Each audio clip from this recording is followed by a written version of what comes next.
फरमाइश बाबू सब पूरा करेला।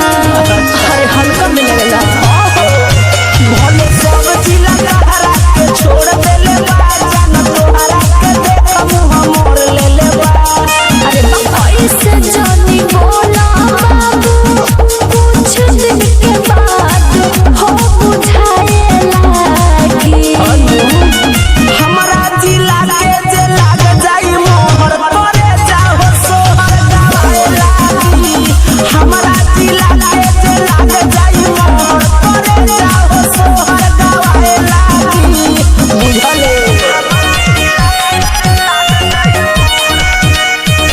Music by missing